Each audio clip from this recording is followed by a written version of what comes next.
So do you have any particular values and policies in place at your company? Like, for example, issues of adult content or culturally sensitive issues within video games? No, this is an interesting question because I know most people do, and it would be fair too. I think, in general, we consider our products, they're our art, right? But art in the strictest sense, where it's our message we're attempting to convey, and in general, values and such are conveyed implicitly across that. We won't shy away from an issue because it's a hot button issue. I think not necessarily. I mean, people can complain if they don't like it, and then I'll look at a news story, and I'll be very upset that I get 4 billion views. So, shocking. So I think not in general. If it's the truth, we'll say it. If it's needless shock value, we probably won't, because it's a very cheap form of art. Yeah. But you think art should be free to express itself? Everything should be free in general. So what do you think on, so the topical point at the moment is with the Medal of Honor game and the use of the Taliban? Oh yeah, I don't see an issue. It's happening in real life. If you censor the game, it's happening in real life. Like Big Brother, right? You know, the show. And all the parents groups say you have to censor this business. I hate to break it to you, my friend, but these are actual people doing things that are occurring to them, making a rational choice. Now, if you don't like it, you don't like people, my friend. Your issue's not with television. Like, it's a bit different because they're putting them in a situation, and you can tell the producers are trying to sort of push an outcome.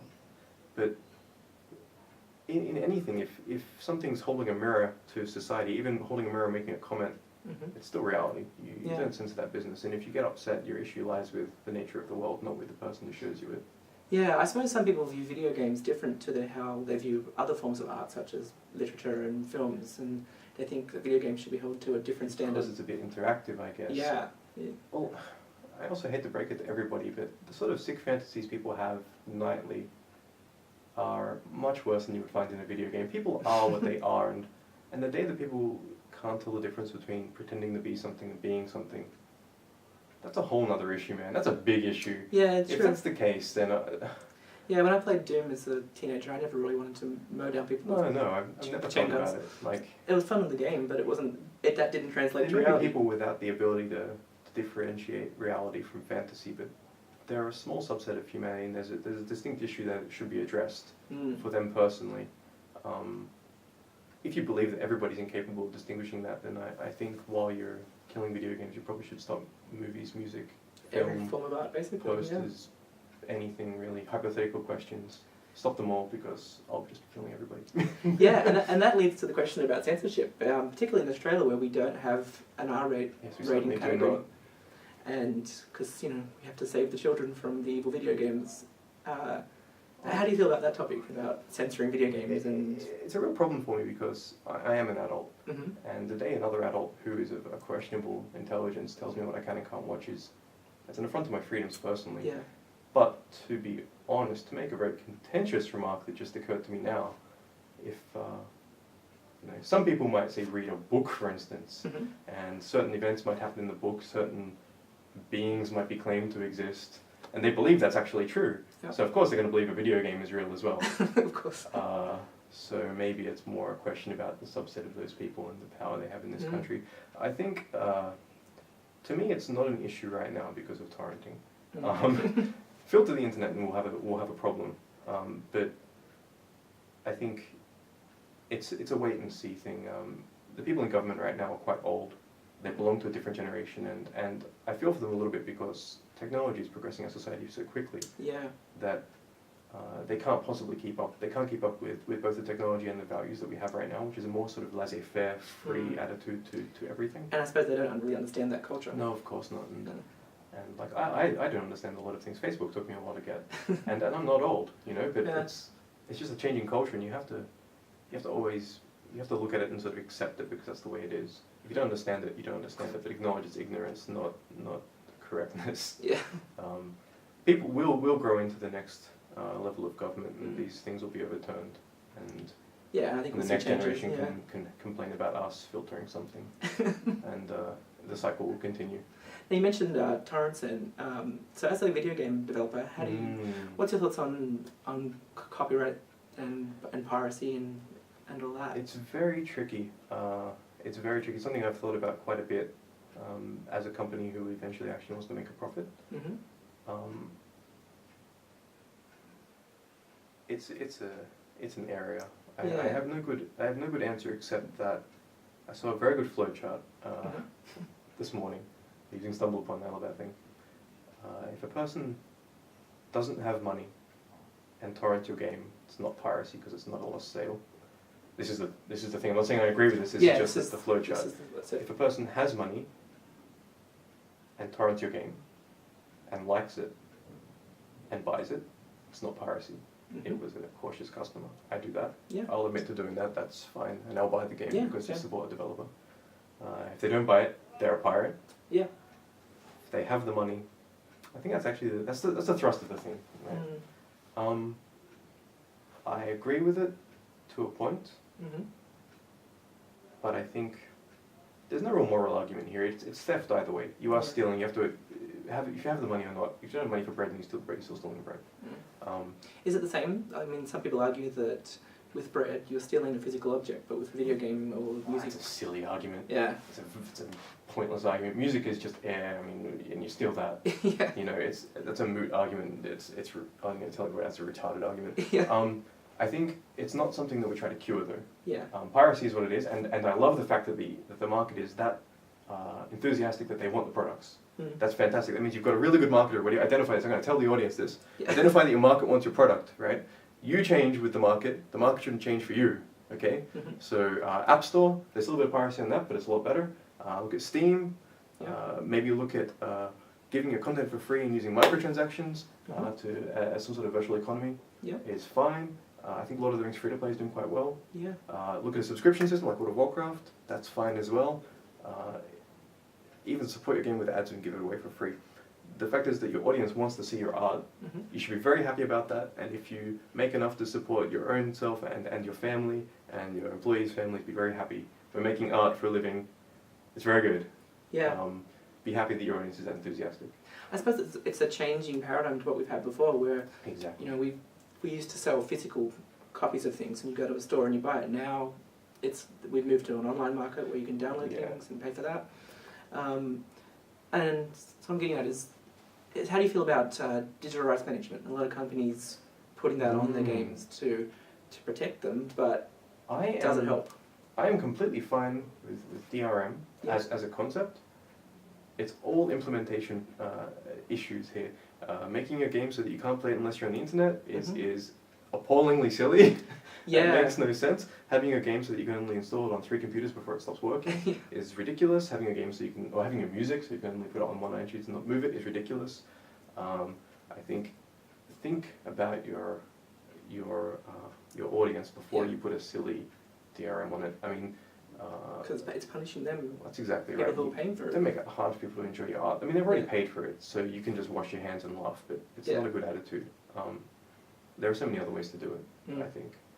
We've toyed with the idea of certain management styles, I think. There's really good ones, like just checking occasionally, relying on a server for certain content injections. Nothing crazy, though.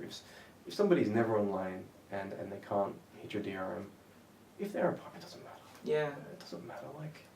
So it can go a bit overboard sometimes.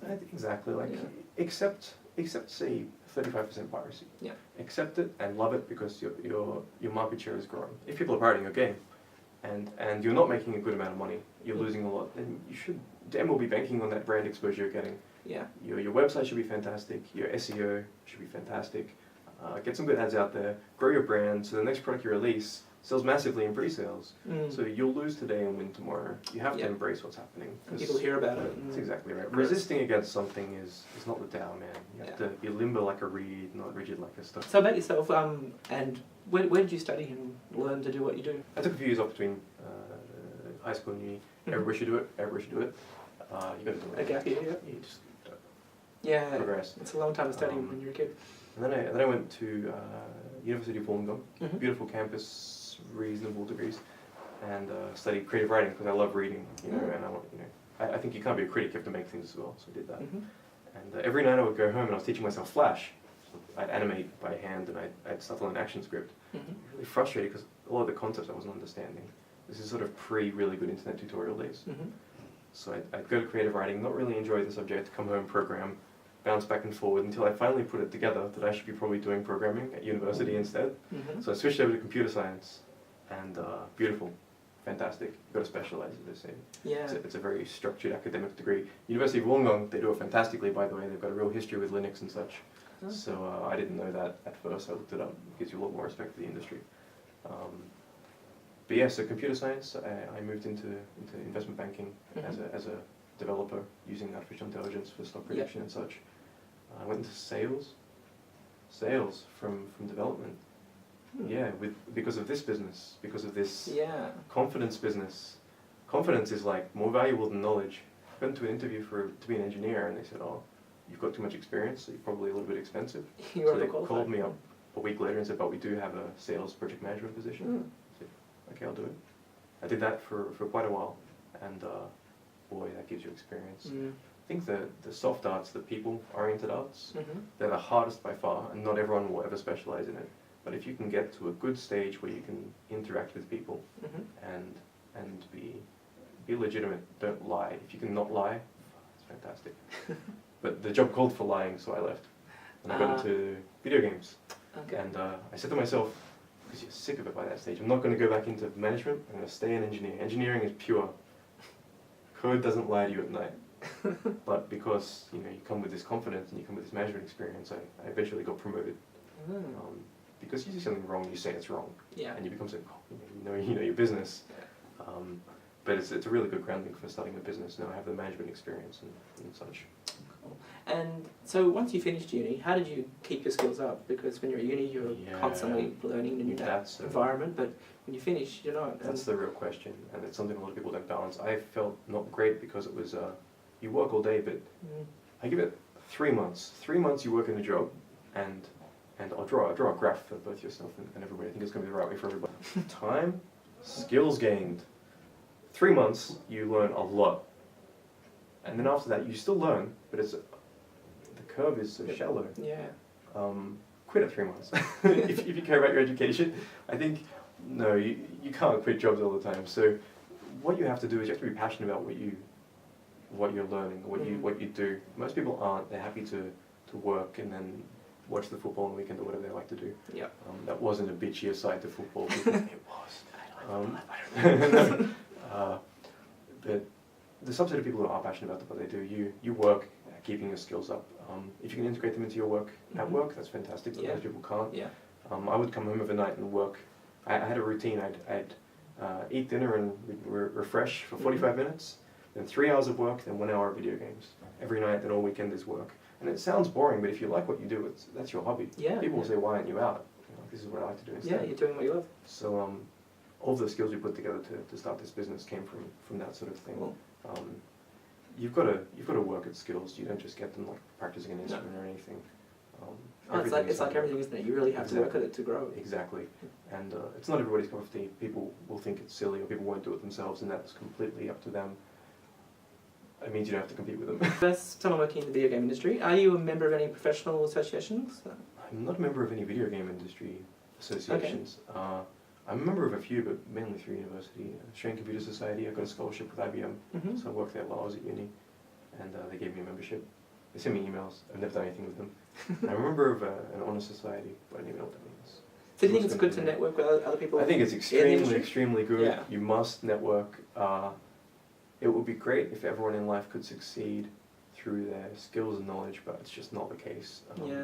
It's about who you know. You've got to know people, because if you make a beautiful, beautiful thing, you can probably make a website and SEO it really nicely and advertise and people will go there, that's fine. You can cut a lot of that by just knowing good people. Yeah.